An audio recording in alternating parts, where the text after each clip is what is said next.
Welcome to Conversations with IWC's Community Connect.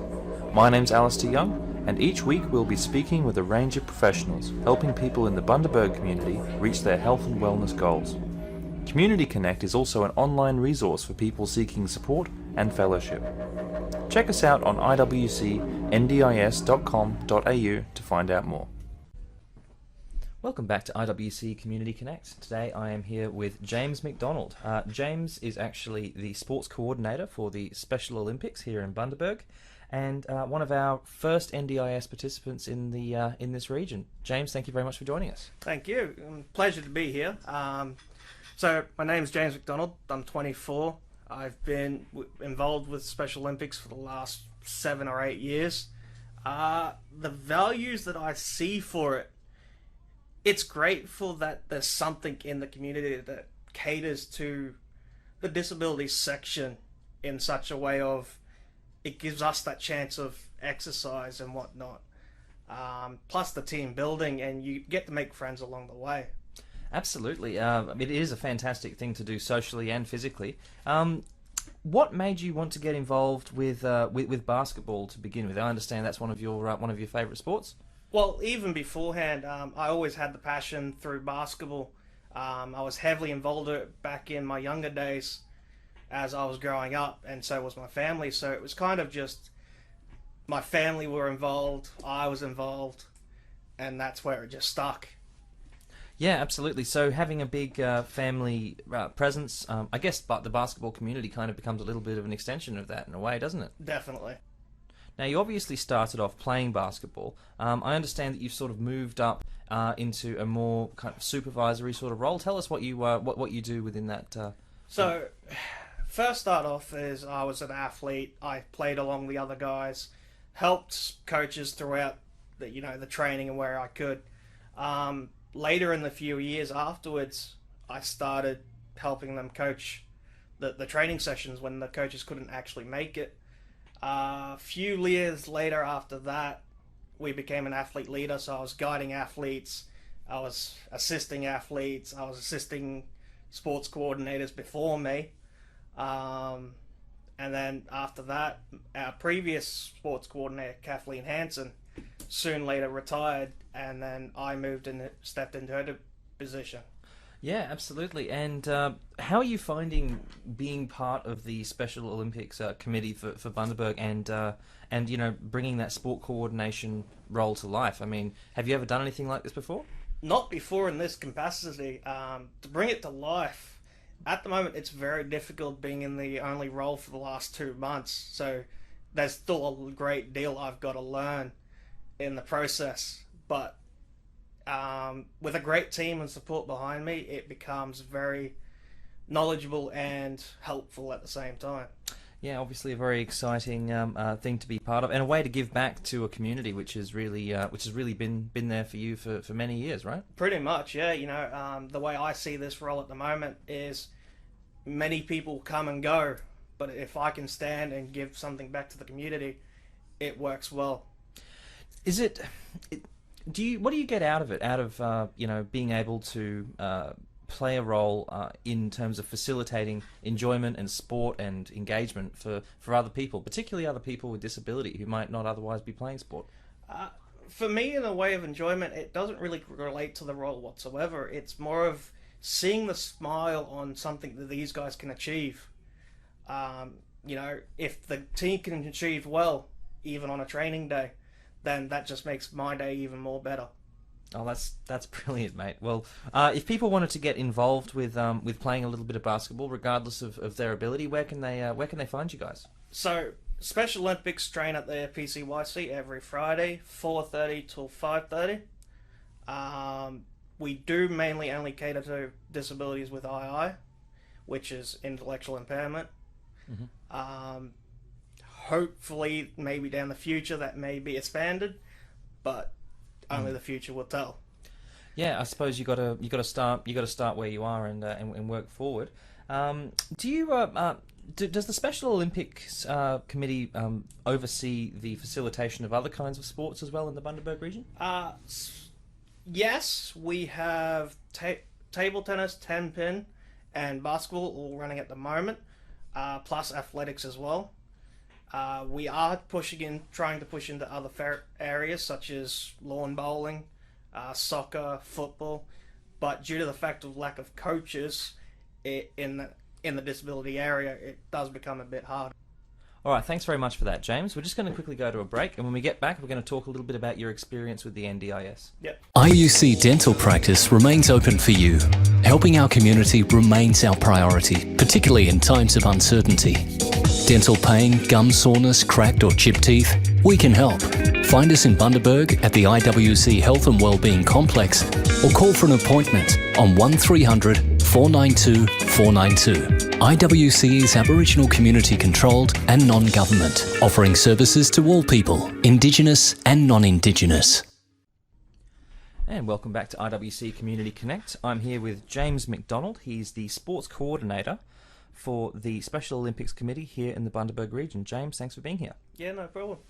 Now, we've talked a little bit about your role in terms of facilitating things like basketball, 10-pin bowling, table tennis, all that kind of stuff. But of course, you've got your own connection to the to sports and also to people with disability in the sense that you have a disability of your own. You were one of the first NDIS participants in the Bundaberg region. Tell us a bit about your journey and when you first heard about the NDIS. Well, when I first heard about you guys was basically back when I was still under Moe Taraga in the Salvation Army. Those were the younger years when the first of the NDIS were starting to roll the whole package out. Mm-hmm. I was talking to, I think Isaiah was his name. Mm-hmm. And then after that, NDIS started to grow and my skills and possibilities basically end up growing with it. I started flirting between companies in the way of I started throwing the options around. Resumes, applications, that kind of thing? More of building my skills to go, is this a opportunity that I want to look at? So such as skills in woodwork, skills in photography, skills in, electronic stuff. Oh, fantastic. And, they all these companies such as CLS, Southern Cross started giving me these options. Mm-hmm. On the flip side of that, I've got to take a big shout out to Nathan Benjamin. He really pushed me and motivated me, not only physically, but mentally to go have a look at these companies and give it a shot. So yeah. So a lot of these guys that you're mentioning, they're like service providers as well through the NDIS. Yep. Yeah. And they gave you the opportunity to learn new skills. Yeah. Basically, yes. Oh, fantastic. And is this something that was new to you? Is this something that's unique to the NDIS in your experience? Well, yes. Back when the federal funding was around, it was hard to get into many places. That NDIS bridge started just making it easier. Right, and have you seen this kind of this kind of opportunity opening up for other people in the community? I see the opportunity opening up for many other people. However, I would say the transparency between companies to NDIS to their clients as well needs to be a bit clearer, because not many people know they can actually use their funding to go to see 2 or 3 companies at the same time. So people aren't quite. Some people aren't quite clued into the actual options that are there. They're still kind of stuck in the old headspace. Yeah, and that's where I think that the clarity needs to be cleaned up a little bit. Yeah, absolutely. I suppose there's always more room for education. Tell us, how did you learn so much about the NDIS? Was it your own curiosity, or were there people who pushed you to discover your options? At first, I will admit that I was a bit hesitant. I sat down once again with Nathan Benjamin, and he goes, and I will quote this under the fact of, it never hurts to ask, but to beg for forgiveness later. And that, in translation, for me, set off a light bulb. Maybe I need to go back to see NDIS, sit down, and go, right, how far can I push before we start having problems? And they went, as long as your money can handle it, go for gold. Right, and So was there a focus for you on the money side of things, or was it more sort of goal oriented for you? Mine was more goal and orientated. Yep. I don't believe that even though I'm holding a disability, that everyone's going to see the disability. So I believe in learn as much as I can, while I have the funding to do it. And if I land a job while doing it, even better. That's brilliant. And you're currently looking for work, is that right? Well, yes and no. I'm looking to do qualifications. I have Make Dreams Photography on Facebook at the moment as... What's that called? Make Dreams? Make Dreams Photography. Now, it's my Facebook page. It is a hobby at the moment, but hopefully I can get enough skills and knowledge enough to push it to the next, taking it to a full-fledged business. That's brilliant, mate. Yeah. And what gave you the idea to get into photography? Is it just... Really, I'll have to relate back to Nathan Benjamin on this one again. Back when the Salvation Army were just about closing down, they were shutting their whole disability department. So he grabbed a car, hired it out, and said, we're going to 1770. And complete out of the blue road trip, we took it. Gets to the back of the car, and he pulls out this camera. Next thing, he hands it to me and goes, shoot till your heart's content, but do me one favor and don't drop it. Yeah. I go, why not? Oh, you can damage the lenses, you can break it, you can break the internal stuff. And, yeah, they're sensitive pieces of kit, that's for sure. Oh, yeah. And he goes, it's close to $2.5 grand. And I went, you sure you want me to be holding this? Yeah, right. So I put the strap over my head, and he goes, yeah, shoot till your heart's content. And by the end of it, I was just hooked. Yep. What is it about photography that hooks you so much? For me, the partial noise of the camera itself, you get that clean, crisp, but it's the story that you can tell just by standing there and taking one picture. The language of one picture telling us 1,000 words is pretty much true. Yeah, absolutely, and there's certainly a lot of joy to be had there. Look, obviously the NDIS has given you a lot of confidence. I understand that you've actually made some breakthroughs in your own personal life as well recently. You've had some pretty good news. I was married about a year ago. We were together for 11 years, so you could say it was probably long overdue.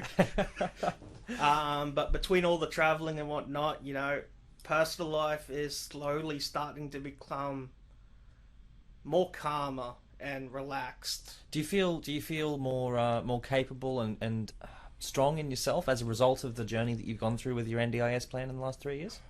I would say a bit, but then I'd have to relate backwards to the fact of having a great team behind you makes the world a difference. Absolutely. So it's more so about the people. It's about the people here in the community that you've learned from more than anything else. Look, if you've got any sort of advice for people who are stressed about the NDIS, or maybe they're in those early stages and they're not quite sure where to go next, what would you say to people who are a bit confused about the process? Don't be afraid to ask. The more questions you ask, the more knowledge you gain.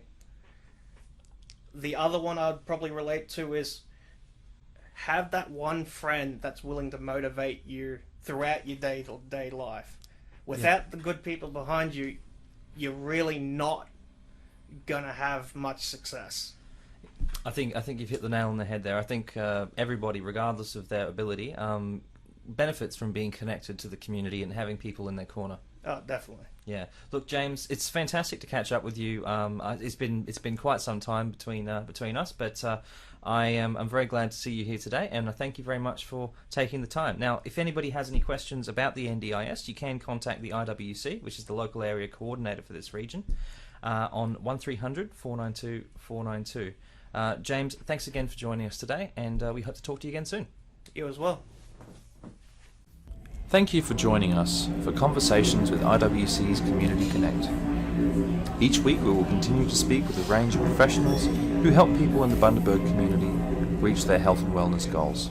Remember, Community Connect is also an online resource for people seeking support and fellowship.